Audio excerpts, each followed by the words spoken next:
So the third subtopic in the HL component of acids and bases is going to be calculations involving said acids and bases. So by the end of the unit, you should know the expression for the dissociation constant of a weak acid, Ka, and a weak base. And for a conjugate acid-base pair, Ka times Kb will equal Kw, which we did touch on earlier in the SL component. That the relationship between Ka and pKa is pKa equals negative log of the Ka, and that between Kb and pKb is pKb equals negative log Kb. And also by the end of the unit you should be able to solve therefore problems involving aqueous solutions of protons and hydroxides, calculating pH, pOH, Ka, pKa, Kb, and pKb, and then discuss the relative strengths of acids and bases based on these particular values. So moving right along. So let's look at some definitions.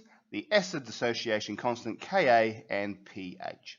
So a weak acid, which will be given the annotation HA, only partially dissociates. Okay, so you can see that in the equation, that if you have a weak acid in solution, most of it will remain as the weak acid, and a little bit will form protons and the associated conjugate base. So then if you apply the equilibrium law, which we looked at earlier, then Ka will equal the concentration of A minus multiplied by the concentration of the proton divided by the concentration of the associated weak acid. Now, because the concentration of A minus and H plus in a weak acid solution is pretty much the same, okay, they dissociate equally, then it pretty much means that the Ka will actually equal the concentration of the proton squared divided by the concentration of the weak acid. Therefore, the concentration of the proton will equal essentially the square root of the dissociation constant Ka times the concentration of the weak acid. And therefore, from this, you can determine the pH using the equations that we looked at in the SL section of the course on acids and bases. So it's important when you're doing equations around weak acids that you do put the assumption that the concentration of A minus and H plus are pretty much equal when they dissociate. So now an important concept to understand is the dissociation constant of the base, Kb. So we've already looked at the dissociation constant of the acid, Ka. So if we look at the example here of ethanoic acid, the weak acid ethanoic acid dissociates to form the associated conjugate ethanoate ion and the proton, okay, which can be shown in the equilibrium law as the concentration of the conjugate base multiplied by the concentration of the proton divided by the concentration of the weak acid. And conversely, for the dissociation constant of the base, it's basically the conjugate base with water in equilibrium, reforming the weak acid plus now hydroxide ions. That sounds basic.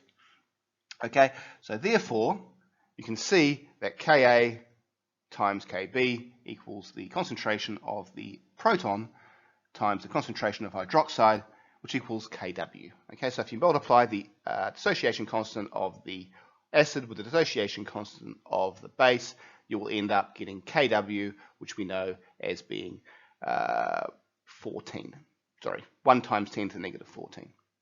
And from mathematics we looked at in the SL section of a topic, therefore pKa plus pKb will equal pKw. Okay, so that also says that if you have a weak acid, then the conjugate base will be associated with it, will be strong.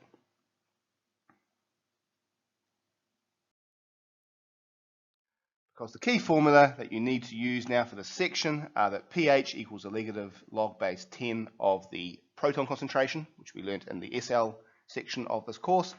Therefore, rearranging that equation and using a bit of mathematics, the concentration of the proton will be 10 to the power of the negative pH. And through our discussion on equilibrium constants are going to be the concentration of the products divided by the concentration of the reactants. And that Kw is going to be Ka times Kb which equals 1 times 10 to the negative 14. And then we can p on it. Okay, take the negative log base 10 of each of those sides to give pKw equals pH plus pOH, which will equal 14. Okay, so for those in mind, let's do an example. Okay, so now let's look at using these equations to solve some problems. So calculate the pH of a weak acid, HA, of a concentration of 0.1 mole per decimeter cubed, and it has an acid equilibrium or dissociation constant of 4 times 10 to the negative 5 moles per decimeter cubed. So we know that HA is going to be an equilibrium to form protons and the conjugate base, okay, in solution. But we also know that with weak acids, the majority of the weak acid will remain a weak acid in solution, so there won't be much dissociation. So we can use the equilibrium law to state that Ka equals A minus, concentration of A minus, or the conjugate base, times the concentration of the proton divided by the concentration of the weak acid. But that, remember that for a weak acid, essentially the concentration of the protons and concentration of the conjugate base are in equal amounts. So we can therefore say, well, the concentration of the proton is going to be the square root of the concentration of the weak acid times the acid dissociation constant, because the equilibrium and original concentration of the weak acid is the same due to this little dissociation. Okay, so it's important you do put those assumptions down when you're writing these answers, because it shows the examiner that you know what you're talking about. Okay, so we're just plugging in numbers now. That means the concentration of the protons in solution is going to be 0.1, the concentration of the weak acid, times the dissociation constant, 4 times 10 to the negative 5 moles per decimeter cubed, which equals 4 times 10 to the negative 6 moles per decimeter cubed. And take the square root of that, it'll give you 2 times 10 to the negative 3 moles per decimeter cubed. And then we can just simply bang that into the equation for pH, which is a negative log base 10 of the proton concentration. So it should give a pH of around about 2.699. So hopefully you got that correct. So in terms of the magnitude or size of these dissociation constants and P, Kas and Kbs, so just like pH, a large proton ion concentration gives a small pH value. Okay? So for example, if the concentration of the protons is 1 times 10 to the negative 6 moles per decimeter cubed, then it's going to have a pH of around 6, a very kind of weak, not strongly acidic solution. So a large Ka value means acid is strong. So if you have a Ka value of, say, 0.5, that's going to mean it's got a very strong acid, because it means that most of the reactants, or in this case the acid, is associated into the corresponding proton and conjugate base.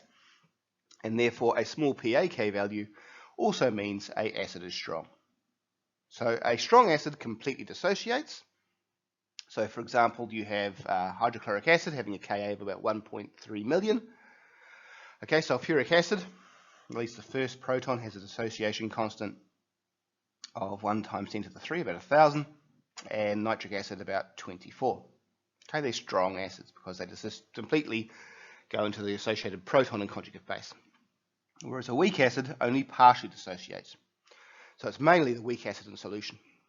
So for example, ethanoic acid is 1 times 10 to the negative 5, and carbonic acid 4.4 times 10 to the negative 7. So that's pretty much all you need to know in terms of these using calculations. I'll give you more examples in class to work on so you can get more practice, but that's basically the underlying principles associated with these calculations.